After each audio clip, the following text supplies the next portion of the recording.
Good day mga boss, meron tayong katanungan galing kay boss Robert Tagle Pedrosa. Ayan, ganito na lang gagawin ko para mabilis at para maiksi lang. Madali, pa isa-isa na lang po para hindi rin ako mahirapan mag-edit at hindi rin kayo mahirapan maintindihin, lalo kung sabay-sabay kasi nakakaantok din na panuurin minsan.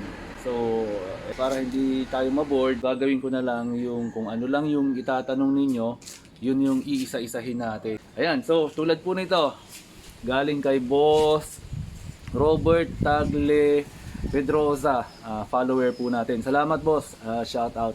Salamat sa pagsuporta dun sa page natin at sa YouTube channel natin. Hit nyo lang yung notification bell para para lagi kayong updated sa mga videos na ilalabas. Kasi lahat naman halos ng nilalabas ko ay may matututunan kayo. Maganda para sa maintenance ng sasakyan ninyo. Ang katanungan po ni Boss Robert ay ano daw ang dahilan bakit pag ini-start niya yung auto niya ay click lang ng click, makailang click muna bago mag-start, wala siyang crank. Pero pag nakailang try siya, magka-crank saka mag-start. So ito po yun boss, unang-unang yung i-check ay yung mga connection ng terminal ng battery na ituro ko na to sa page dati at maintindihan nyo rin naman yun kasi simple lang naman yung ano ko. Ito, yung negative and positive terminal ng battery, linisin nyo po muna yung baka may corrosion na, pati yung polo, battery polo. Yan, linisin nyo po yan, baka may corrosion na, yung mga puti-puti o dumi-dumi, dapat na malinis po yan. Kuha kayo ng steel brush, yan, brushin nyo lang yung mga gilid nyan, tapos pag may kalakalawang yung battery polo, lihain nyo lang o kaya steel brush na pwede rin.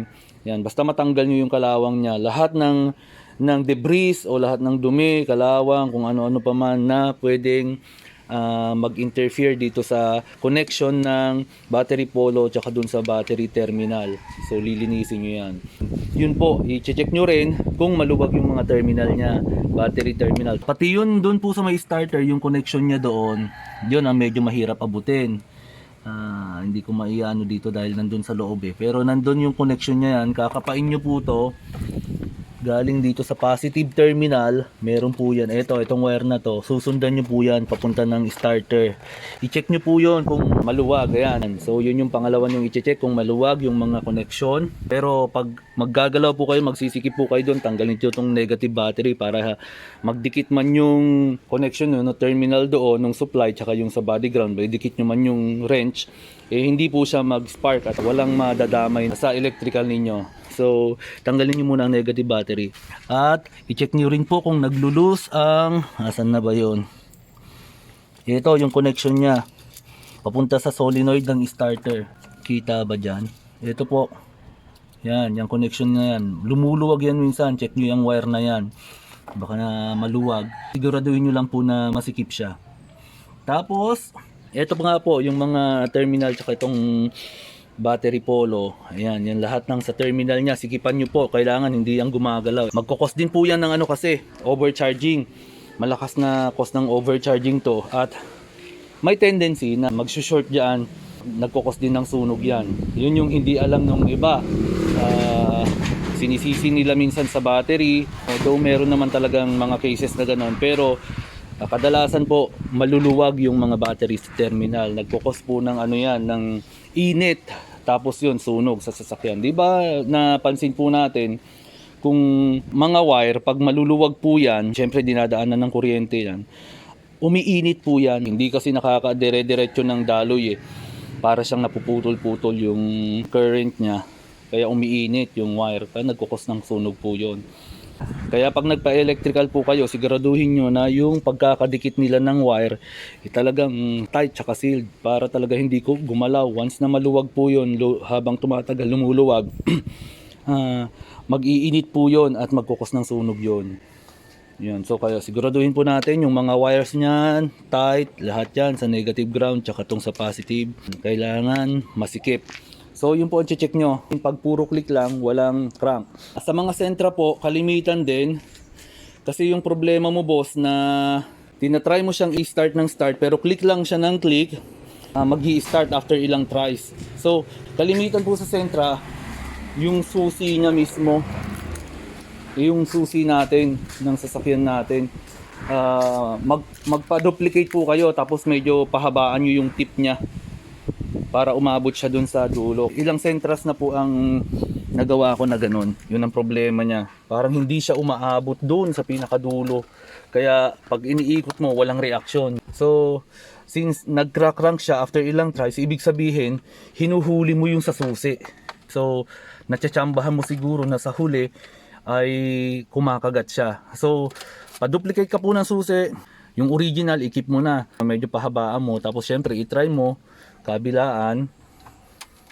Ipapatry naman sa iyo yan kabilaan. Kung mag-i-engage siya. Yun po. Mag-keep ka na po ng 2 o 3 para yung isa lagi mong dala sa wallet mo, yung isa na yung sa main mo talaga na susi at yung isa nasa bahay para in case marami kang spare. Ayan. At ang isa pa po, ito sa may ignition niya minsan. Try mong galaw-galawin to habang ini-start mo. Huliin mo kung saan yung kakagat siya. Pag ganun po, may problema ka sa ignition switch. Pero unahin mo muna yung mga basic, yung walang gastos. Yung doon nga po sa battery terminal, tsaka yung mga wiring niya, kung maluluwag, yan. Tapos kung madumi, yan, linisin mo. Pag maluwag, sikipan mo. Tapos yung sa susi po, try mong pa-duplicate. At isa pa po pala, ang isa ko pa pong napansin, yung mga nag-i-install ng central lock, yung keyless entry. Ito pinatay ko na kasi naglolo-loko na siya.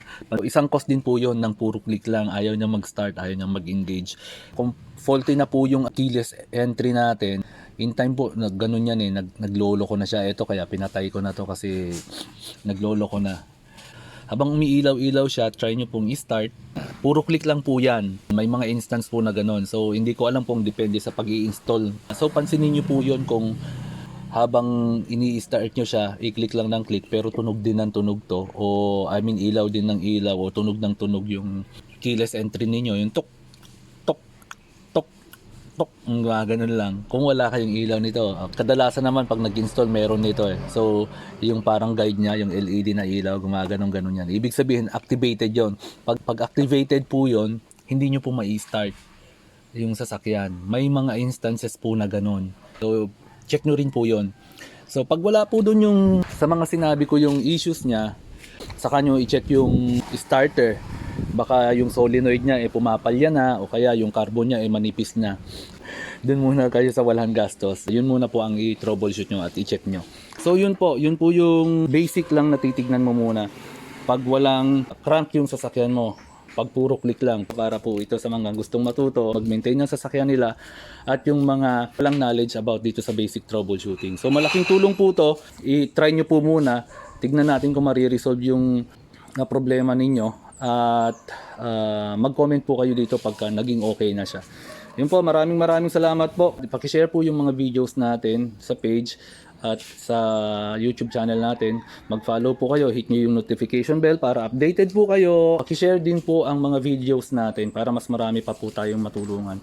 So, maraming salamat po. Nav Costumes, God bless po sa atin lahat and keep safe po.